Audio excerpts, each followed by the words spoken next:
Medina মুনাওয়ারায় একজন খ্রিস্টান ব্যক্তি বাস করত। তার আজানের প্রতি খুব তীব্র ঘৃণা ও বিদ্বেষ ছিল। বিশেষ করে যখন মুয়াজ্জিন আজান দিতেন এবং আশহাদু আন্না মুহাম্মাদার রাসূলুল্লাহ, আমি সাক্ষ্য দিচ্ছি যে মুহাম্মদ সাল্লাল্লাহু আলাইহি ওয়াসাল্লাম আল্লাহর রাসূল, এই অংশটি উচ্চারণ করতেন, তখন সে খুব রাগান্বিত হয়ে উঠত। সে ঠাট্টা বিদ্রূপ করে অভিশাপ দিয়ে বলত, আহরাকাল্লাহুল কাজিবা, অর্থ হে আল্লাহ, এই মিথ্যাবাদীকে পুড়িয়ে ছাই করে দাও। সে এ কথা প্রায় প্রতিদিনই বলত যখনই আজান শুনত। বিশেষ করে রাসূলুল্লাহ সাল্লাল্লাহু আলাইহি ওয়াসাল্লামের রিসালাতের সাক্ষ্য শুনে একদিন তার বাড়ির দাসী তার ঘরের ভেতর আগুন নিয়ে আসে, সম্ভবত রান্না বা আলোর জন্য মশাল বা প্রদীপ জাতীয় কিছু।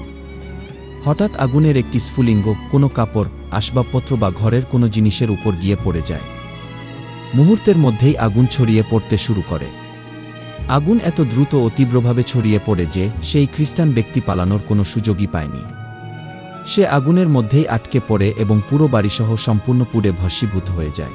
এই ঘটনার মাধ্যমে তার নিজের দেওয়া অভিশাপ তার নিজের উপরেই ফিরে আসে এবং কবুল হয়ে যায়। আল্লাহ তাআলা তার রাসূল সাল্লাল্লাহু আলাইহি ওয়াসাল্লামের শানে বেয়াদবি ও আজানের প্রতি উপহাসের দুনিয়াবি শাস্তি হিসেবে এভাবে তাকে ধ্বংস করে দেন।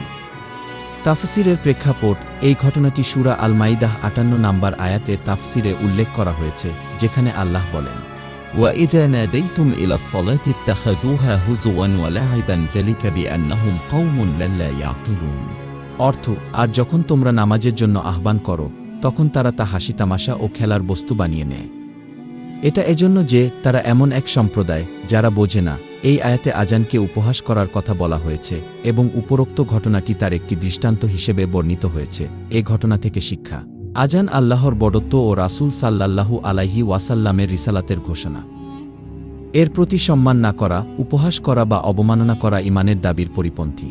আল্লাহ যিনি অতি ক্ষমাশীল, তিনি কখনো কখনো দুনিয়াতেই এমন অপরাধের শাস্তি দিয়ে দেন যাতে অন্যরা শিক্ষা গ্রহণ করে। আল্লাহ আমাদের সকলকে আজান ও রাসূল সাল্লাল্লাহু আলাইহি ওয়াসাল্লাম এর প্রতি সম্মান প্রদর্শনের তৌফিক দান করুন।